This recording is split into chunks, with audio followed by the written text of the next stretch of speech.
Hai semua dan selamat datang. Pernah tak anda fikir kenapa cara kita bercakap ni berbeza-beza ikut keadaan? Kenapa lain macam bila dengan kawan, lain pula bila dengan orang yang lebih tua? Hari ini kita nak mulakan satu pengembaraan yang cukup menarik. Kita nak terokai model-model kesantunan berbahasa. Satu perjalanan untuk faham kenapa dan macam mana kita berkomunikasi dengan penuh adab. Jom kita mulakan dengan soalan ni. Cuba fikir sekejap. Adakah anda guna perkataan yang sama, nada yang sama masa cakap dengan bos dan dengan kawan baik? Mestilah tak, kan? Perbezaan inilah yang menjadi intipati kepada kajian kesantunan berbahasa. Sesuatu yang kita buat hari-hari, tapi mungkin kita tak sedar pun ada teori di sebaliknya. Okey, jom kita mulakan kembara kita ni. Kita akan patah balik ke zaman 70-an di mana ahli-ahli bahasa mula membina satu kerangka formal untuk faham apa itu adab dalam pertuturan. Tahun 1975. Ingat tahun ni sebab ia satu detik yang sangat penting. Macam satu kebetulan, ada dua orang pemikir hebat yang bekerja secara berasingan tapi sama-sama meletakkan batu asas untuk teori kesantunan yang kita guna sampai hari ni. Siapa agaknya mereka ni? Inilah dia orangnya, Grice dan Lakoff. Walaupun pendekatan mereka ni tak sama 100%, kedua-duanya ada satu idea yang serupa. Perbualan ni bukan sekadar tukar-tukar maklumat, tapi ia ada peraturan tak bertulis untuk pastikan interaksi sosial kita berjalan lancar. Okey, mari kita tengok model yang pertama. Grice perkenalkan apa yang dipanggil prinsip kerjasama.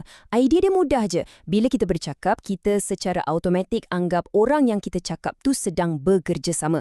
Contohnya kalau saya tanya, kedai buku kat mana ya? Dan awak jawab, oh dekat je dari sini. Saya akan anggap awak cuba membantu, bukan sengaja nak kelirukan saya. Itulah kerjasama. Pada tahun yang sama juga, Lakoff datang dengan model yang lebih spesifik. Bayangkan macam mana anda ajak kawan keluar. Jom tengok wayang kalau kau free lah. Nampak tak? Awak tak memaksa. Awak bagi dia pilihan. Dan nada pun mesra supaya dia rasa selesa. Itulah sebenarnya model Lakoff dalam tindakan kita sehari-hari. Senang je kan?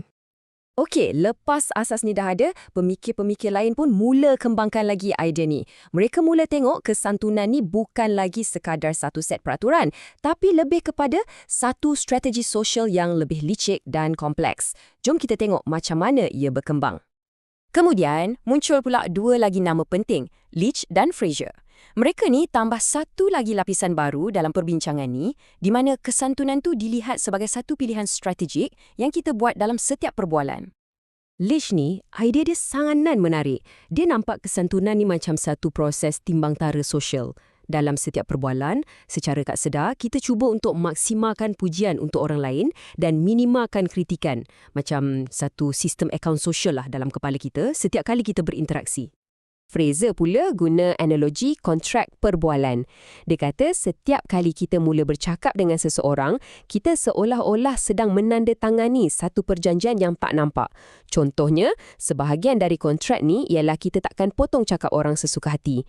Bila kita ikut peraturan tak bertulis ni, kita sebenarnya sedang bersikap santun menurut model Fraser. Okey, sekarang kita sampai ke satu titik perubahan yang betul-betul besar dalam kembara kita ni.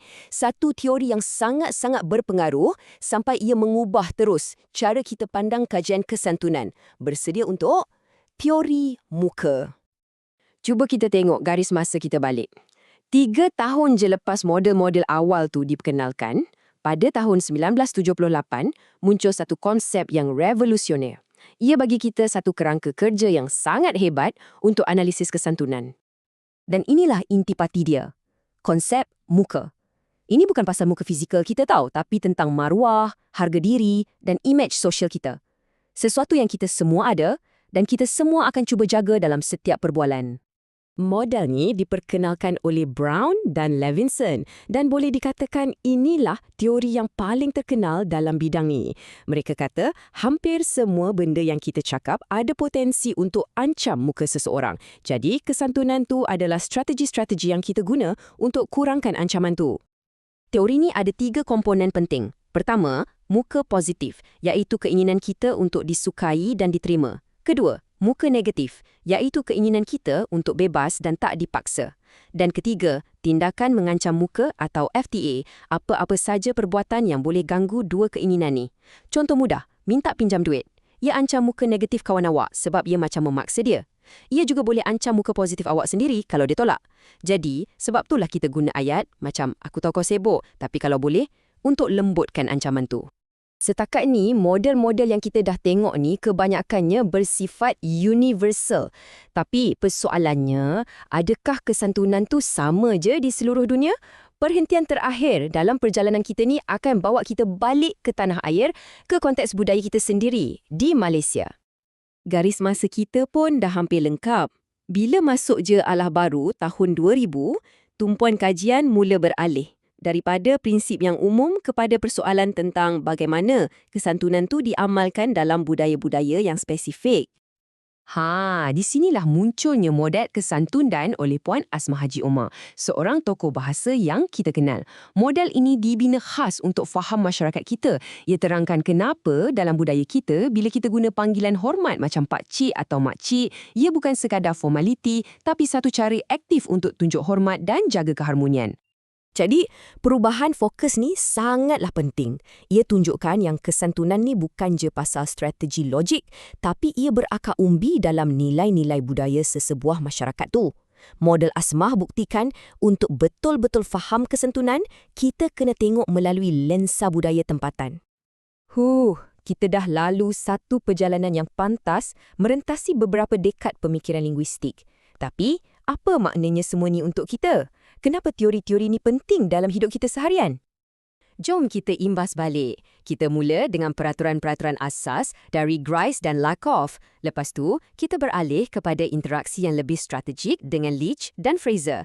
Dan akhir sekali, kita sampai kepada pemahaman yang lebih mendalam tentang peranan konteks budaya, terutamanya melalui model Asmah. Inilah kesimpulan paling utama. Semua model akademik ni bukan sekadar teori yang kaku dalam buku. Ia sebenarnya alat yang sangat berguna untuk kita faham interaksi sesama manusia.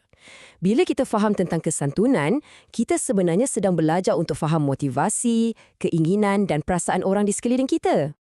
Jadi, saya nak tinggalkan anda semua dengan satu soalan untuk difikirkan. Bila kita berinteraksi melalui skrin, dalam email, WhatsApp, media sosial, adakah teori muka tu masih relevan? Ataupun, tanpa kita sedar, kita sebenarnya sedang membina satu model kesantunan digital yang upanya baru? Fikirkanlah.